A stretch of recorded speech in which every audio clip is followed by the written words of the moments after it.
la boda de Morelia. Nadie se percató del olor a pastel hasta que se dieron cuenta de que estaba hecho de cenizas humanas. 1942. El viento de febrero arrastraba el polvo de las calles empedradas de Morelia, y Catalina Mendoza caminaba por el centro histórico con su canasta de pan. Era viernes por la mañana y el mercado hervía con los gritos de los vendedores anunciando sus productos. El cielo, plomizo, anunciaba lluvia, pero a nadie le importaba. En aquellos días de 1942, la gente tenía cosas más importantes en qué pensar que el tiempo. La guerra en Europa estaba lejos, pero sus ecos resonaban incluso aquí, en estas tierras michoacanas, en forma de rumores, escasez y un temor vago que se arrastraba por el aire como el humo de las tortillerías. Catalina tenía 23 años y trabajaba en la panadería de don Esteban desde los 14. Sus manos resecas conocían el calor de los hornos de barro mejor que el tacto de cualquier hombre. Nunca había salido de Morelia. Nunca había visto el mar que cantaban en las tabernas los sábados por la noche. Su mundo era esta ciudad de cantera rosa, calles coloniales, iglesias barrocas y el mercado donde adquiría los ingredientes para preparar bolillos y conchas. Aquella mañana, al pasar frente a la casa de las artesanías, escuchó a dos mujeres murmurando. Se detuvo a acomodarse el rebozo, disimulando su curiosidad.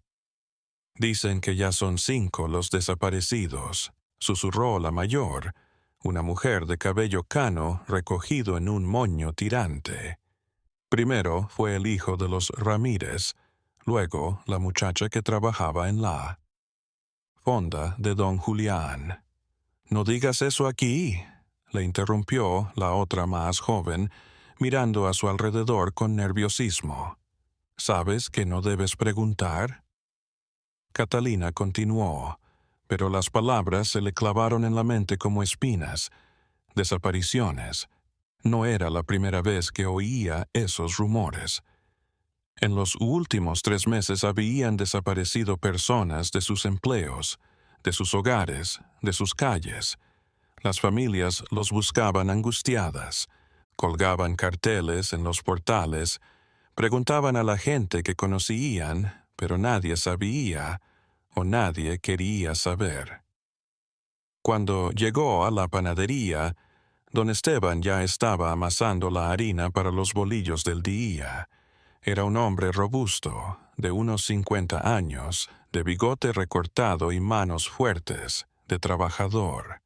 Al notar la presencia de Catalina, levantó la vista. «Tarde, niña». «Perdón, don Esteban, había mucha gente en el mercado». El hombre gruñó algo incomprensible y continuó amasando. Catalina se abrochó el delantal y se puso a amasar las conchas. El trabajo era mecánico, repetitivo, tranquilizador. Dejaba que su mente divagara mientras sus manos seguían con maestría aprendida. Don Esteban dijo al cabo de un rato: «¿Ha oído hablar de las desapariciones?» El panadero se detuvo. Sus manos se detuvieron sobre la masa, enharinadas. Entonces, lentamente volvió a amasar. «No preguntes, Catalina, es mejor así, pero la gente está desapareciendo. No le resulta extraño». «Las cosas están raras estos días», respondió él sin mirarlo. «La guerra, la política, todo está mezclado. La gente se va, busca mejores cosas, eso es todo». Pero Catalina la interrumpió, esta vez mirándola a los ojos. «Hay cosas que es mejor no saber. Hay cosas que no se preguntan, ¿sabes?» Ella asintió, pero algo dentro de ella se resistió a aceptarlo con tanta facilidad. Durante años había observado a los morelianos aprender a caminar con la cabeza gacha, a no mirar lo que no debían mirar, a no oír lo que no debían oír. Era una ciudad hermosa, con su catedral rosa dominando la plaza, sus puertas rebosantes de actividad, pero también era una ciudad en la que el silencio pesaba más que las palabras. El día se arrastró. Catalina cocinó panes, sirvió mesas, limpió mesas. Una tarde, cuando el sol empezaba a dorar las fachadas de cantera, entró una clienta que nunca había visto. Era una mujer joven, tal vez de su edad, en un traje azul marino. Llevaba el cabello recogido en un moño impecable y sus zapatos de tacón resonaban en el suelo de baldosas. «Buenas tardes», dijo sonriendo, pero sin mirarlo a los ojos. «Vengo a ordenar algo». Don Esteban emergió de la trastienda, secándose las manos en el delantal. Al ver a la mujer, su rostro se transformó, algo en su porte que Catalina reconoció al instante.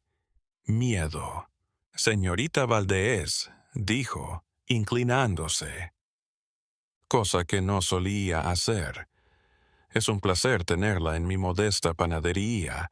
El honor es mío, don Esteban», respondió ella. «He oído hablar muy bien de usted. Por eso vengo a pedirle un favor. Mi hermana se casa en 2 semanas y necesitamos un pastel de bodas, grande, elaborado. No escatimamos en gastos». Los ojos de don Esteban brillaron. Un pastel de bodas para ricos podía representar 1 mes de salario. Claro, un placer. ¿En qué estaba pensando?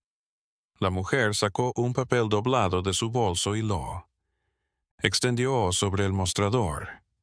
Era un dibujo de un pastel de 5 pisos cubierto de flores de azúcar y cintas de fondant.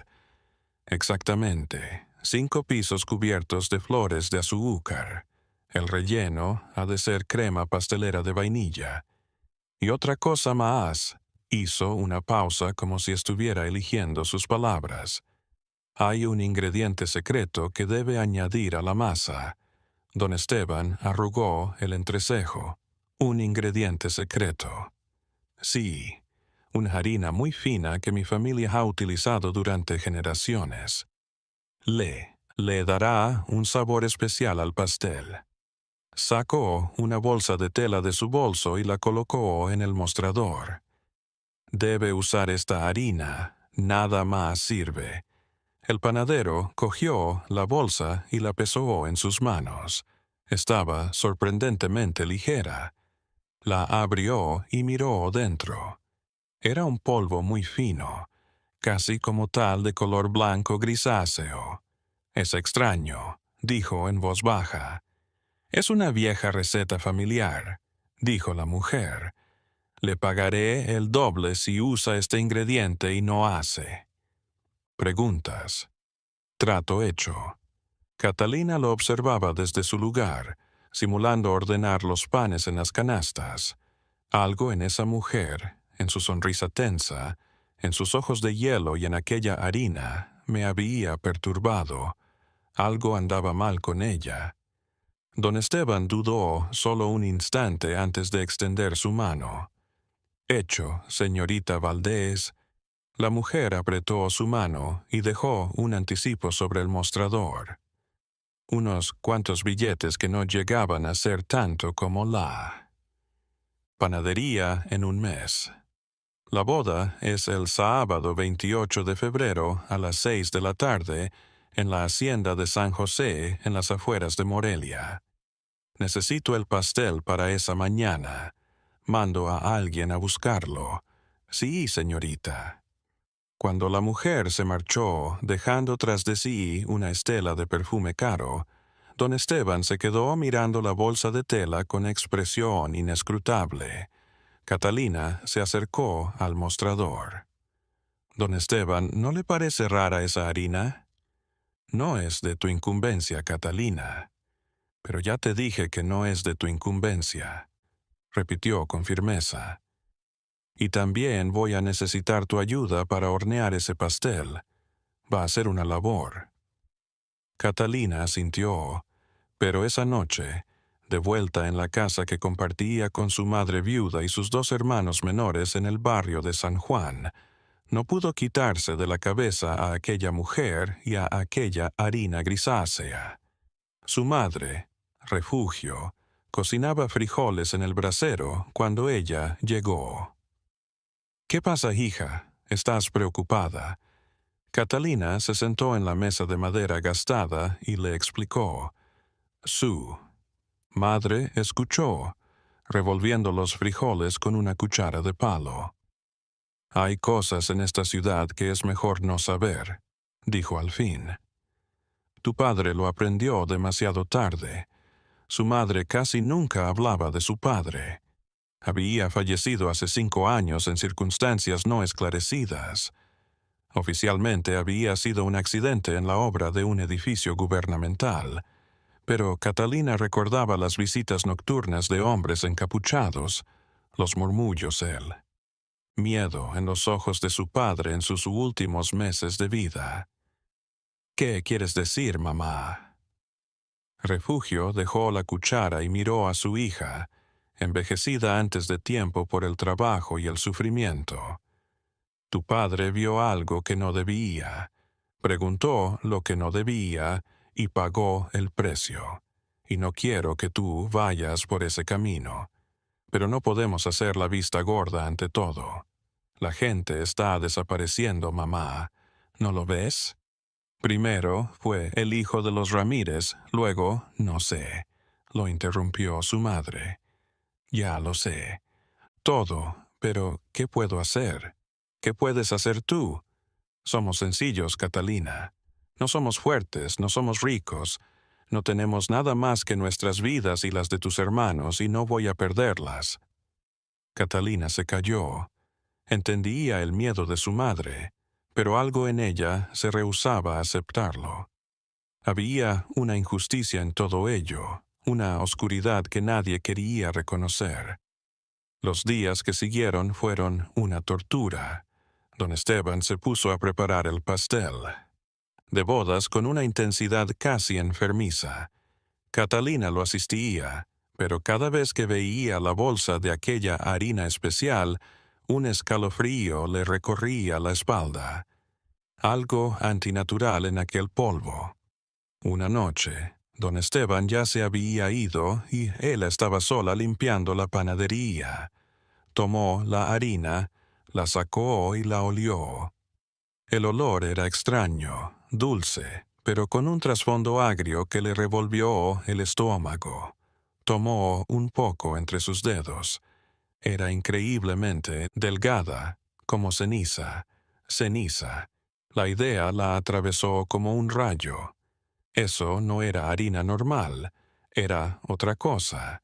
Algo que no debería estar en un pastel de bodas. Guardó rápidamente la bolsa y terminó de limpiar con manos temblorosas. Al día siguiente hizo algo arriesgado, investigar. En su hora de almuerzo, en vez de ir a la panadería de siempre, fue a la biblioteca municipal. Era un edificio de cantera rosa, como todos otros en el casco histórico, pero menos transitados. El bibliotecario, un viejo con gafas gruesas llamado don Jacinto, la recibió con sorpresa. «¿Qué haces aquí, Catalina Mendoza? Ha sido años». «Quiero saber sobre los Valdés», dijo sin rodeos. El anciano palideció. «¿Por qué quieres saber de ellos?» «Dígame, don Jacinto, por favor». El bibliotecario miró a su alrededor como si temiera que alguien pudiera oír. Luego suspiró. Rendido, la guió hasta una parte alejada de la biblioteca donde se archivaban periódicos antiguos. «Los Valdés son una de las familias más influyentes de Morelia», murmuró mientras rebuscaba entre las carpetas polvorientas. «Tienen fincas, negocios, contactos políticos, pero también tienen un lado oscuro». «¿Qué clase de reputación?» Don Jacinto desenterró un periódico amarillento de 1935. «Léelo», dijo, señalando un artículo en la página 3. El titular decía: «Trabajadores de Hacienda denuncian tratos inhumanos». El artículo describía las condiciones laborales en diferentes haciendas de la familia Valdés. Contaba historias de jornadas de 14 horas, salarios de hambre, castigos corporales. Pero lo peor estaba por venir. Varios trabajadores han desaparecido sin explicación en los últimos meses. Las familias demandan la investigación. «¿Y qué pasó con esa investigación?», preguntó Catalina. «Nada. Se cerró en 2 semanas. Oficialmente, los trabajadores habían huido en busca de mejores oportunidades, pero la gente conoce la verdad. Los Valdés son intocables. Tienen comprado al gobernador, a los jueces, a la policía. Nadie se atreve a enfrentarlos». Se le apretó el estómago a Catalina. Todo encajaba de forma horrible y perversa. «Don Jacinto, ¿alguna novedad sobre las desapariciones? Las de estos meses». El anciano dudó antes de sacar otra carpeta. No oficialmente, pero si miras los nombres, sacó una lista escrita a mano. Todos laboraban o tenían alguna, vinculado a propiedades de la familia Valdés. El hijo de los Ramírez era peón en su hacienda. La hija de la fonda atendía sus fiestas. El carpintero les había hecho muebles. ¿Dónde están ahora? ¿Quién sabe? Simplemente se fueron. Pero hay rumores horribles que nadie se atreve a reconocer. ¿Qué rumores? Don Jacinto se acercó más hasta que Catalina pudo ver el miedo real en sus ojos viejos. Los Valdés tienen un secreto que se ha transmitido de generación en generación.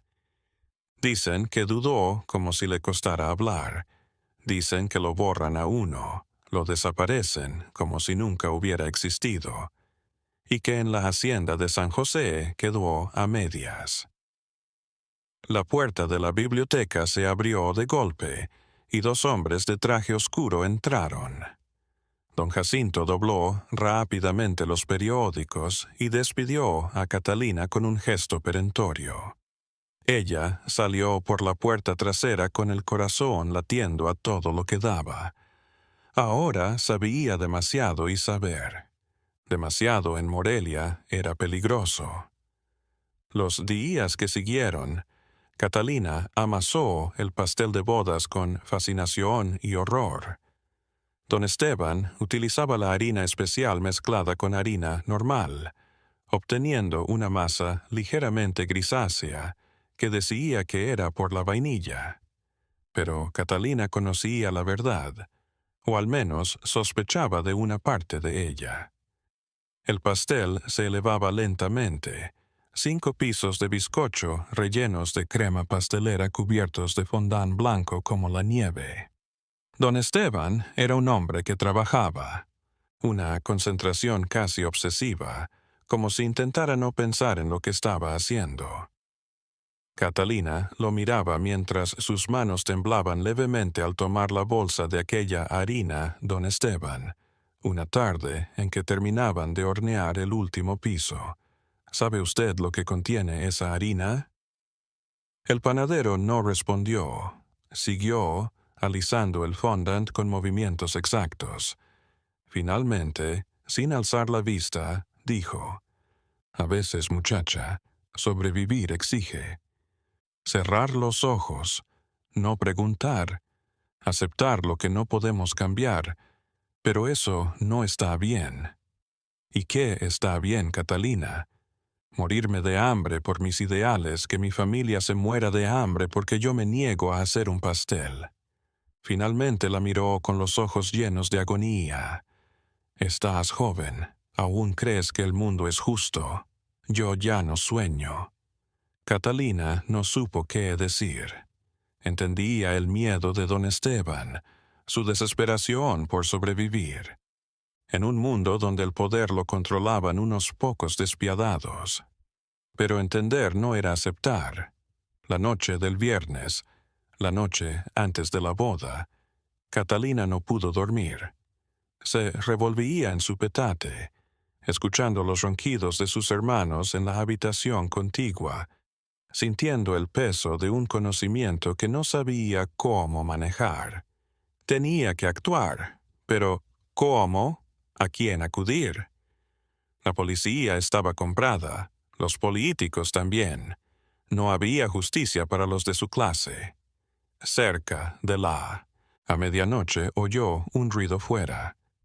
Se puso en pie lentamente y miró por la ventana. Había un hombre en la calle, de pie bajo la luz tenue de una farola. Estaba mirando hacia su casa.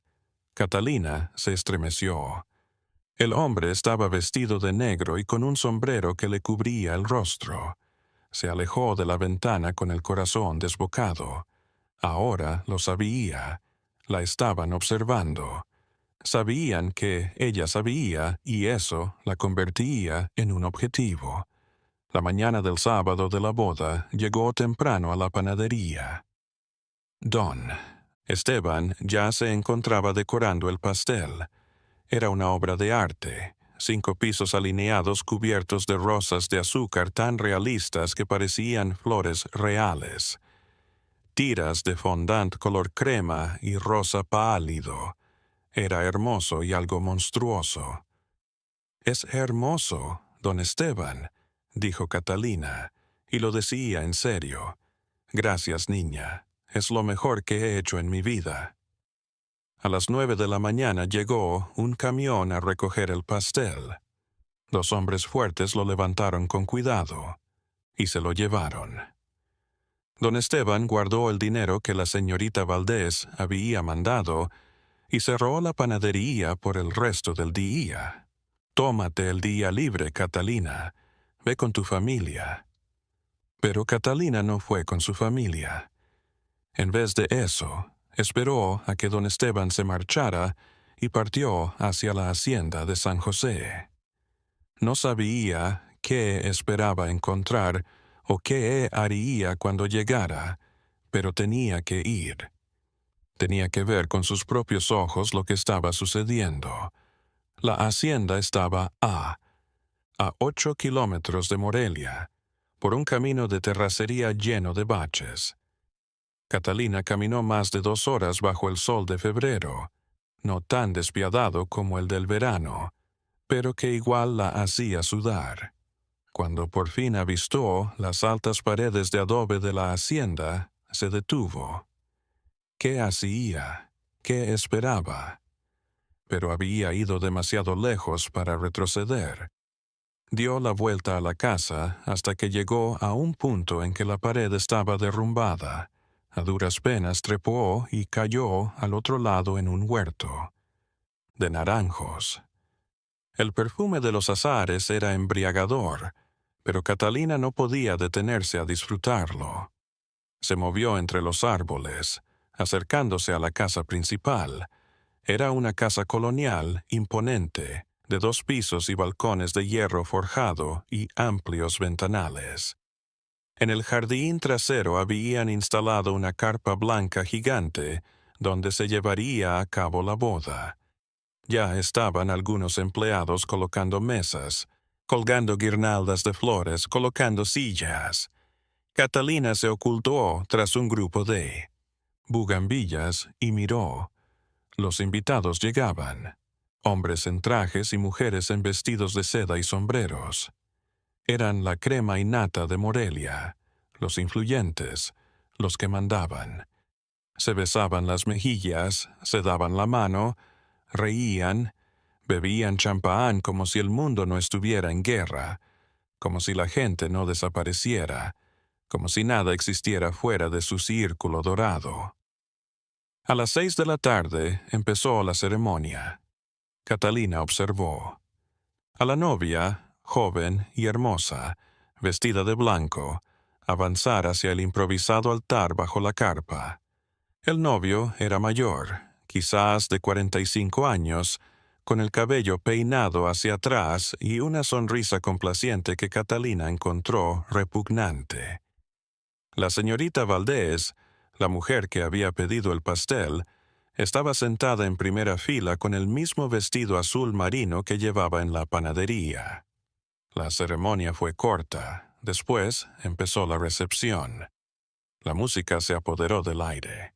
Una orquesta tocaba valses y boleros. Los invitados comían, bebían, bailaban, reían. Todo era normal.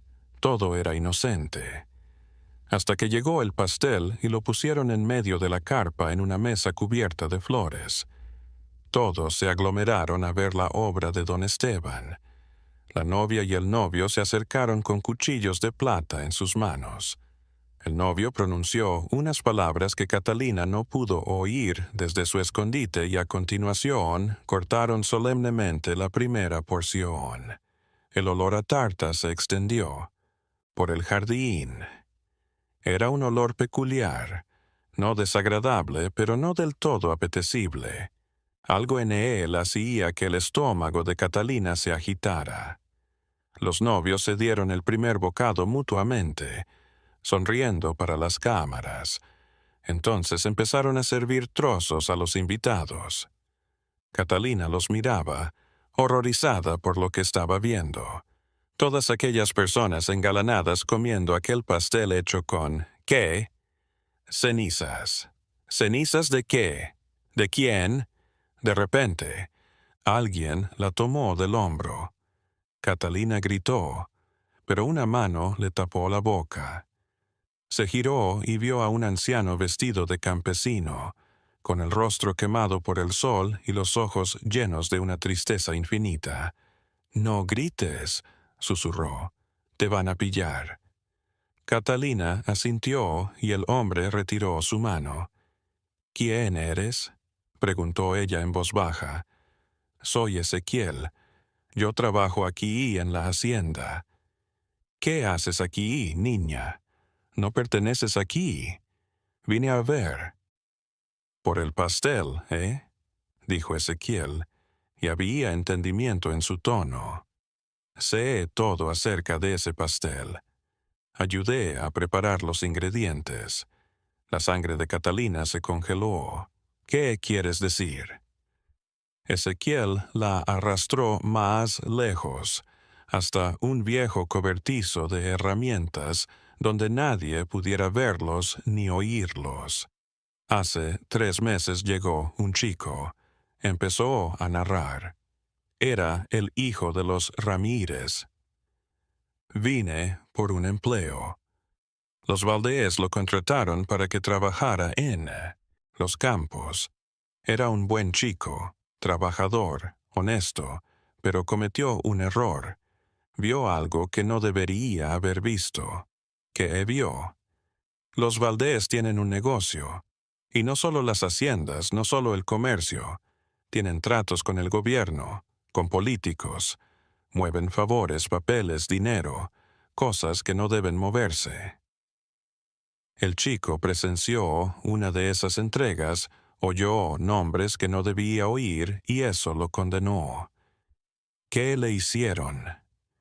Ezequiel cerró los ojos como si el recuerdo fuera demasiado doloroso. Lo llevaron al sótano de la casa. «Jefa, hay una habitación ahí abajo, una habitación en la que hacen desaparecer a la gente. No los matan rápido.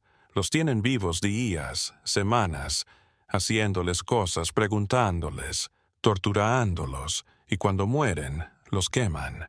Catalina se sintió a punto de vomitar. «Los queman y guardan sus cenizas», continuó Ezequiel. «Dicen que es su manera de borrarte por completo, de asegurarse de que no quede rastro de ti. Y luego, para las fiestas, para las bodas, para los cumpleaños, mezclan las cenizas en la comida. Es su manera de... Se le cortó la voz. Es su manera de festejar su poder, de probar que pueden hacer desaparecer a personas y nadie puede detenerlos».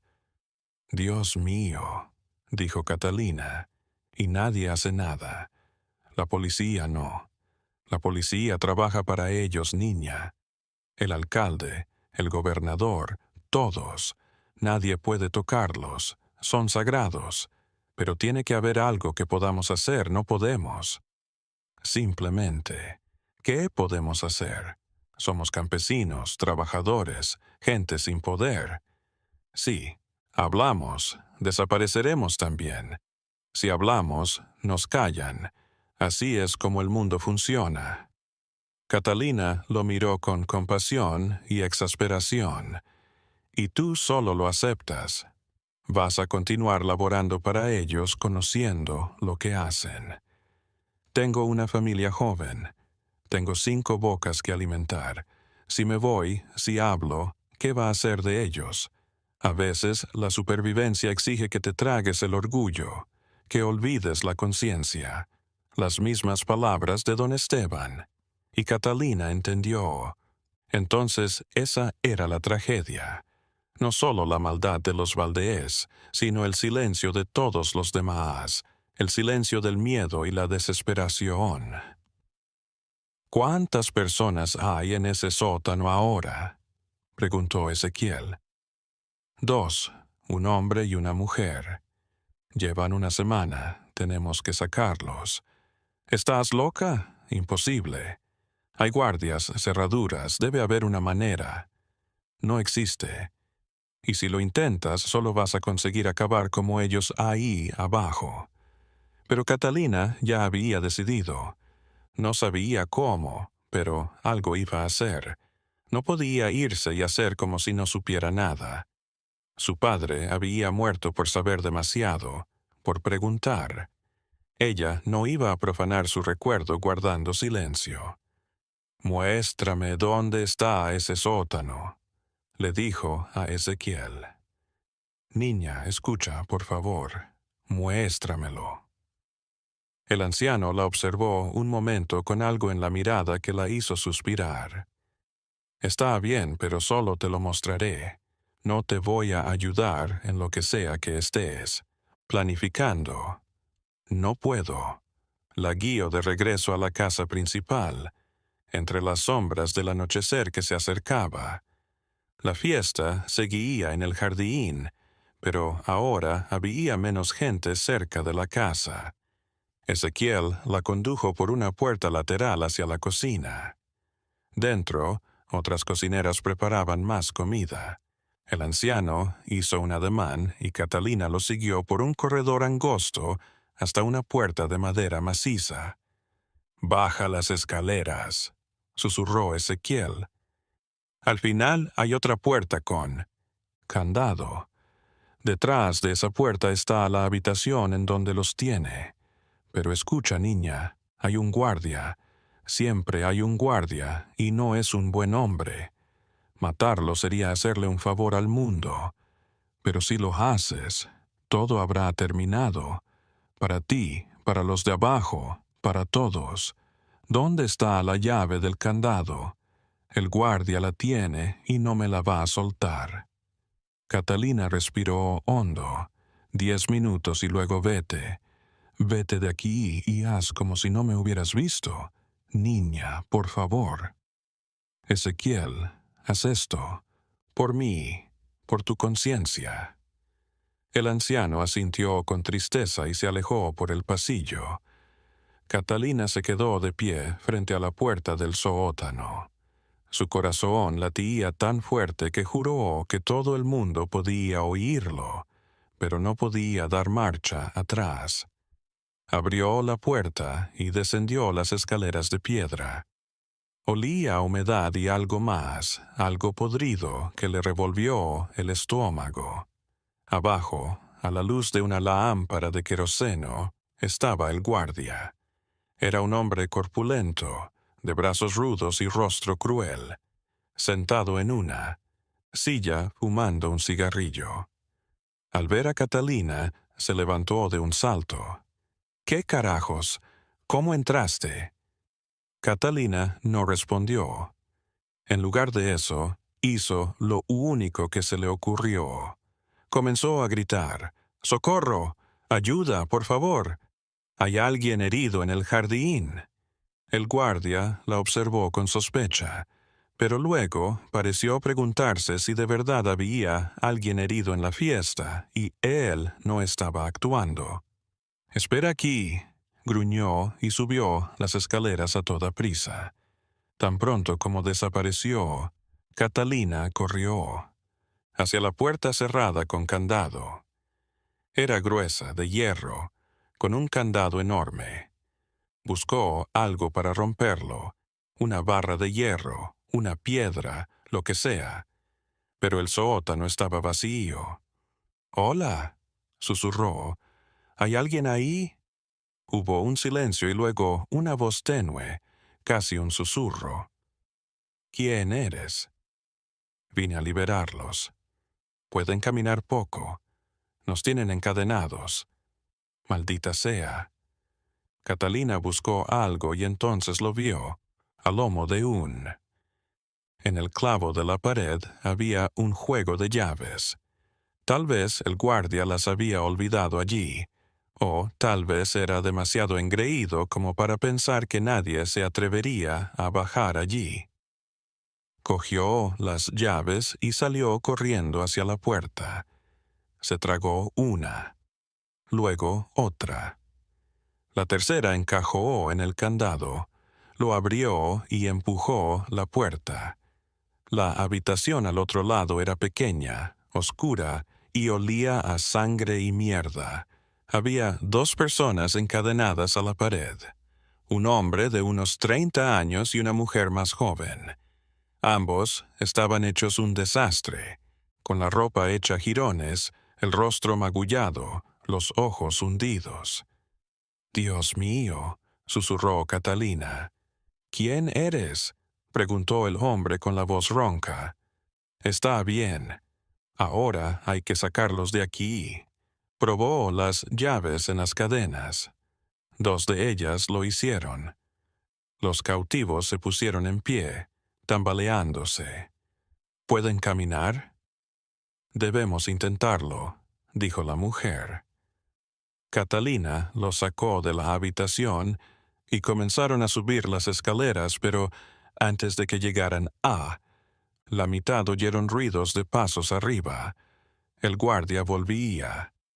«Rápido, escóndanse», susurró Catalina. Pero no había lugar para esconderse.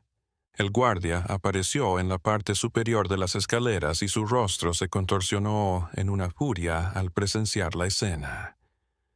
«Perra maldita», gruñó, sacando una pistola de su cinturón. Catalina no pensó. Lo hizo por instinto.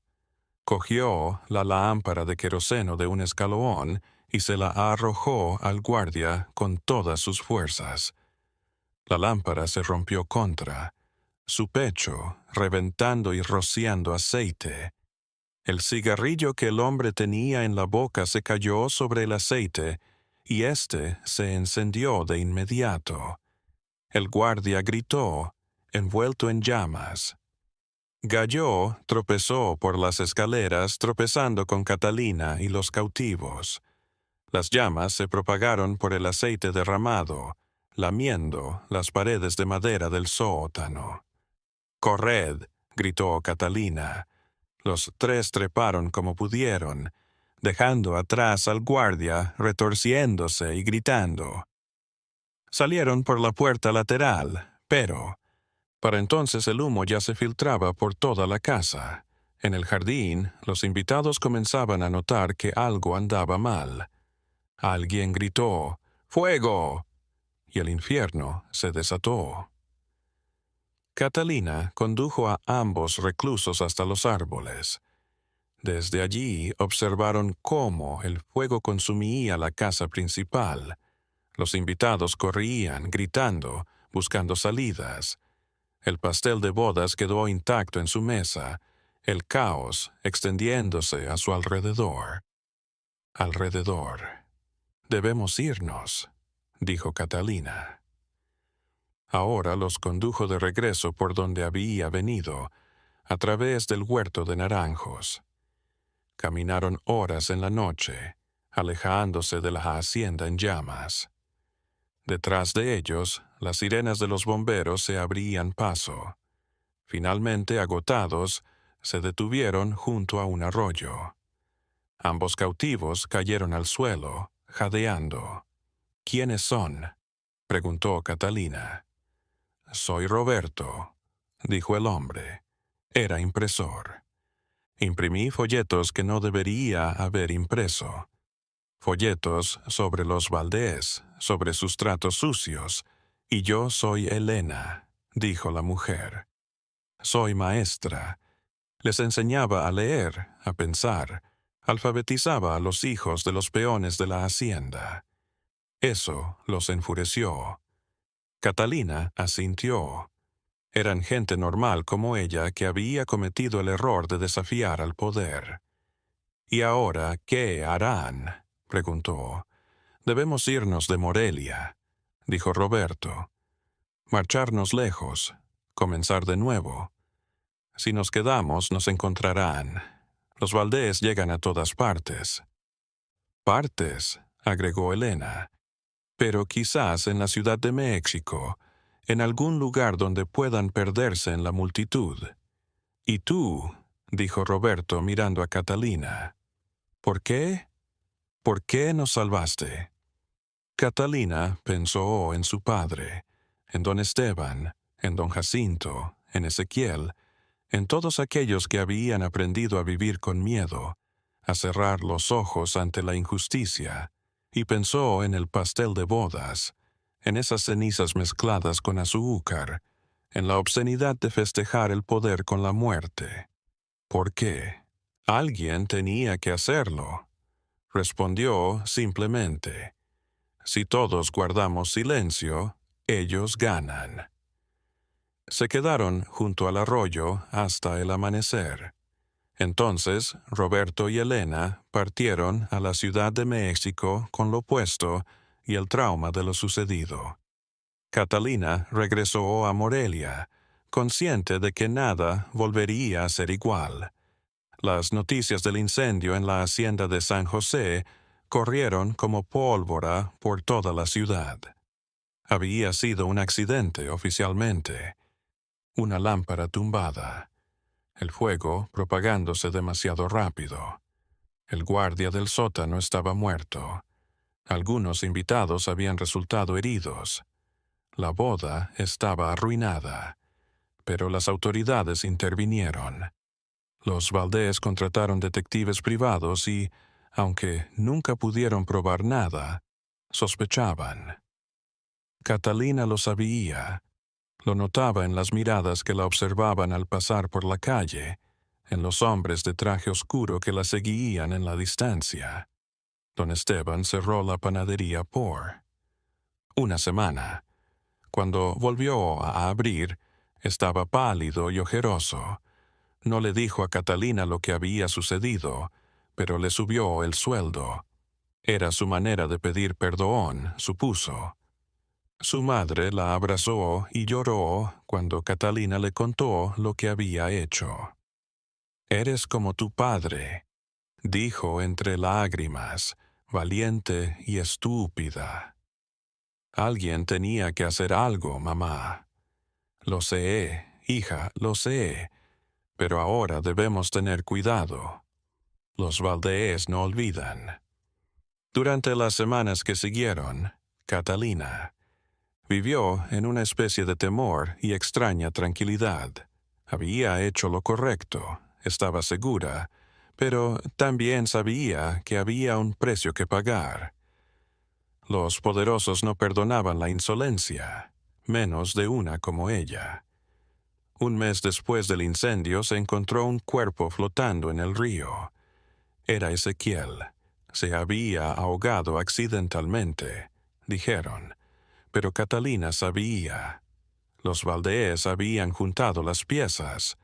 Se habían dado cuenta de que el viejo la había ayudado y lo habían castigado.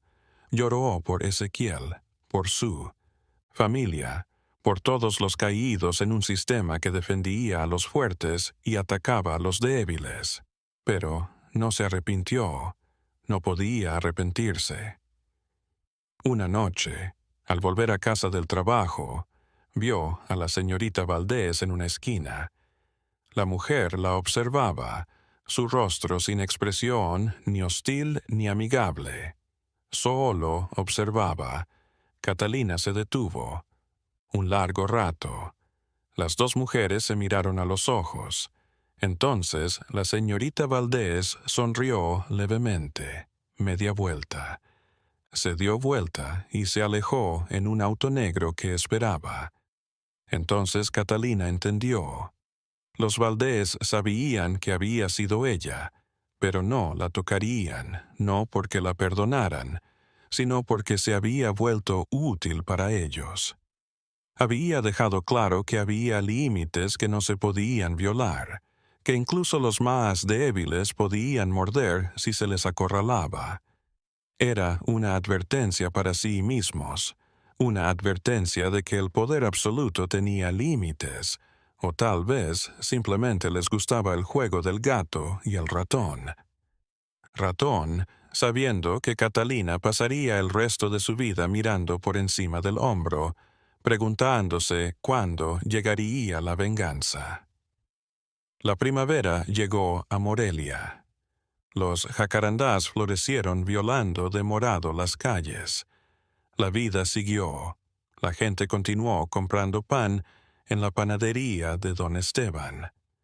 Los trabajadores continuaron laborando en las haciendas de los Valdés. El mundo continuó girando.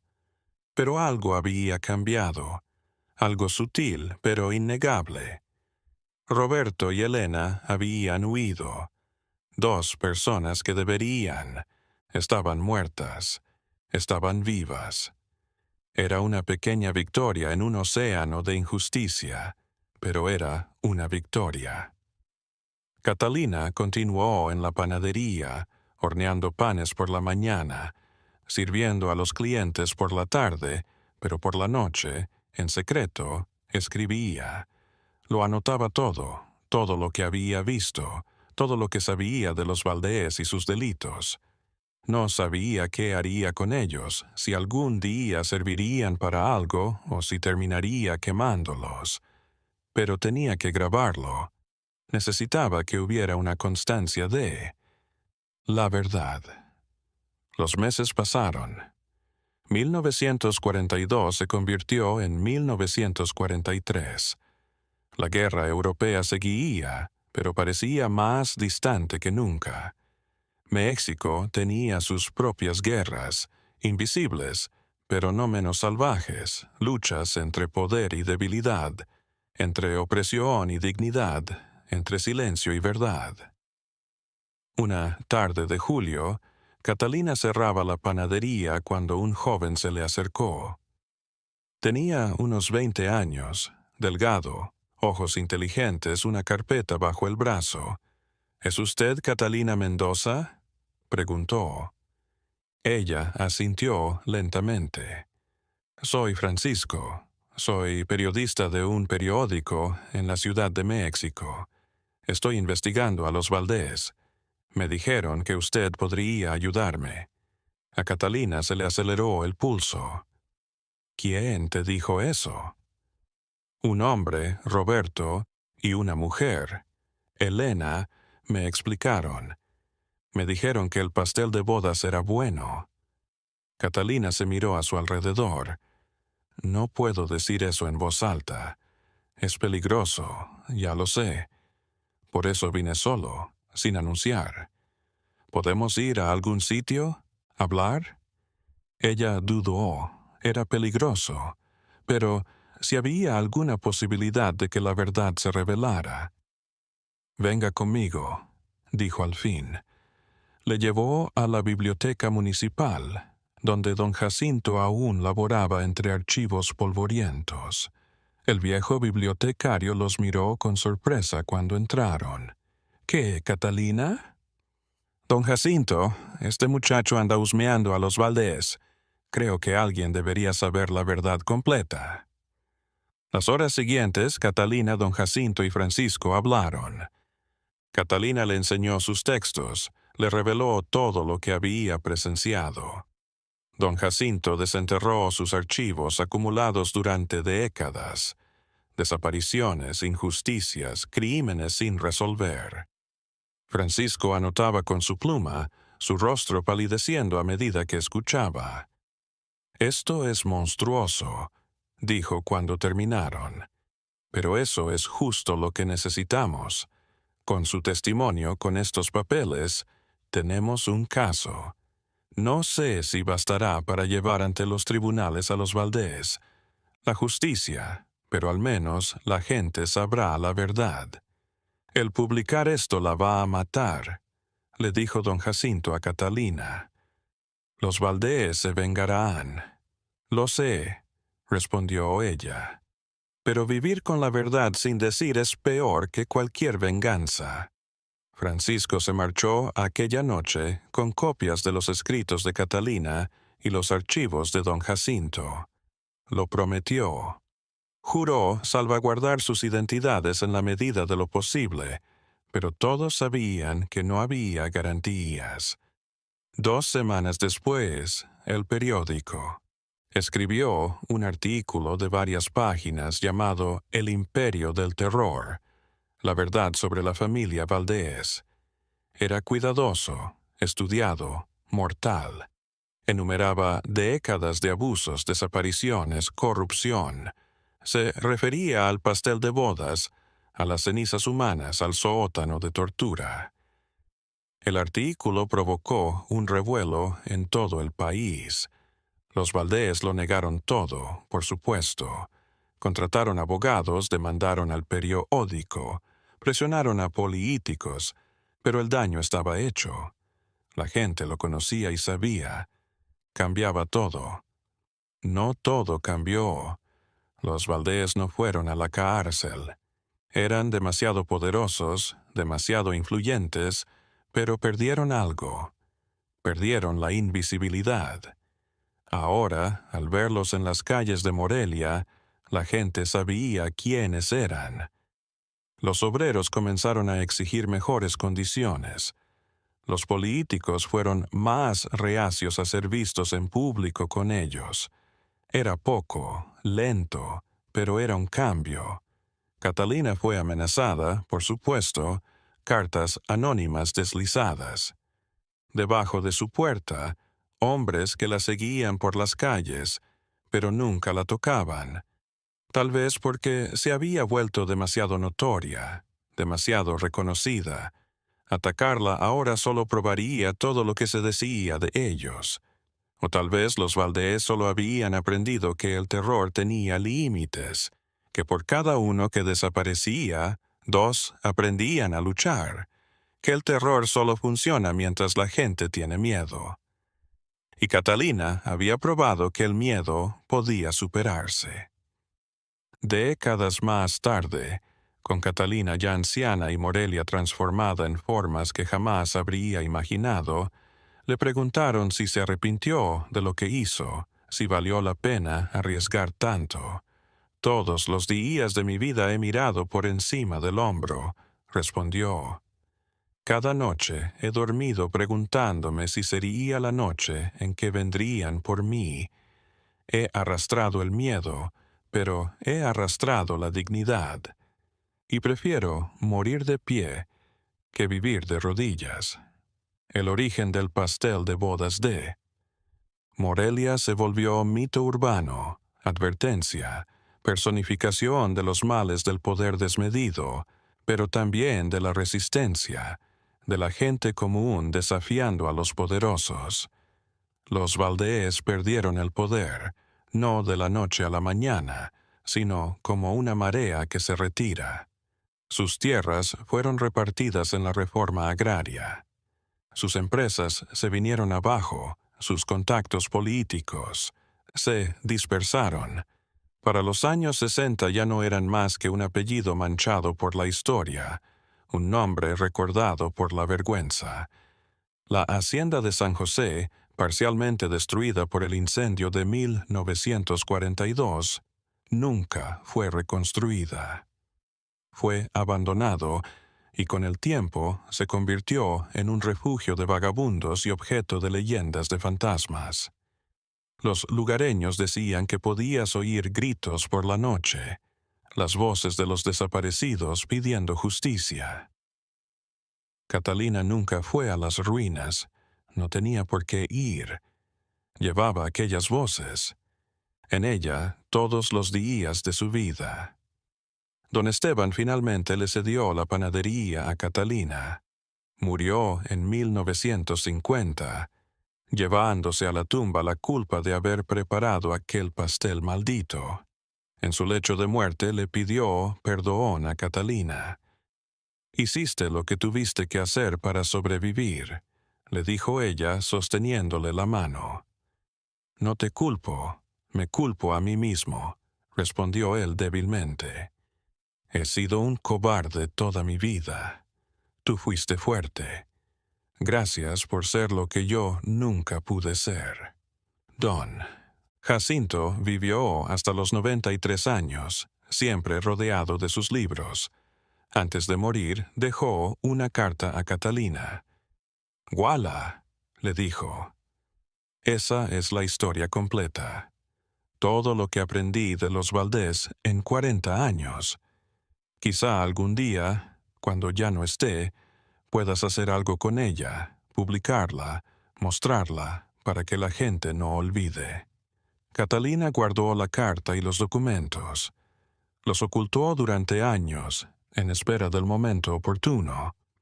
Ese momento llegó en 1968, cuando una nueva generación de jóvenes